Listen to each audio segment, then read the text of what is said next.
Hey guys, welcome back to my channel. Today we're going to be doing a really cute slick bun look on our hair. So the first thing you want to get is a spray bottle. We're going to use a spray bottle to dampen our hair.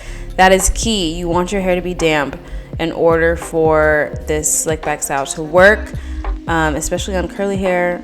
It's much easier to manage when your hair is damp. So I'm just going in, dampening my hair. You don't want it to be soaking wet, but you definitely want it to be damp. And now I'm going in with some leave-in conditioner. This step is optional, but my hair tends to get really dry at the ends.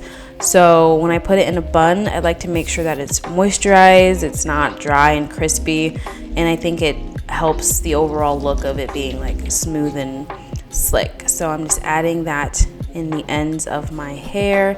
Next, we're going in with our Afro Sheen Slickback Styler. I love this stuff. It smells so good, and it's a pretty unique product. It comes out pretty like white and pasty, and when you put it in your hair, you think that the whiteness doesn't go away, but it does once you start to brush it out. So I'm just adding that to the sides of my hair and like the crown of my head where I want it to be super smooth and sleek. You could also use Eco Styler, Wet Line, honestly whatever gel that you already have will work for this look. So I'm taking my brush and I'm just brushing this through, and as you will see, the white residue starts to go away as you brush it into your hair. So that is a little tip there. You just gotta start brushing it and the whiteness will go away if you are using the Afro Sheen Styler. And a pro tip is to wet your brush. If you wet your brush, it helps for the product to just easily kind of dissolve into your hair. I think it just helps if you have a wet brush. So I usually do about 2 rounds of the styler, the gel. I'll go in the first round, brush it through, and then I'll see any spots that need a little bit more of the styler, that need a little bit more smoothed out.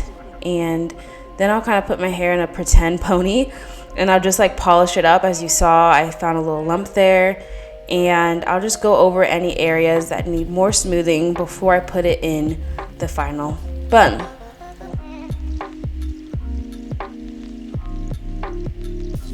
And next I'm going to go in with a little bit more of that leave-in conditioner just to really ensure that the back of the pony is moisturized and looking good.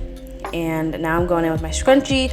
I like to use big, soft, loose scrunchies. I think this helps with damage, like a lot less damage, and I don't get a headache by the end of the day if it's like really big and soft. So I'm just putting that into a low bun here. And any of like the excess pieces of hair that kind of sticking out, you just just kind of squeeze into the back of the scrunchie there. And that is the final look. I really love this hairstyle. It's super quick and easy once you get the hang of it. And I hope you guys try this out. Subscribe for more videos, and I'll see you in the next one. Bye.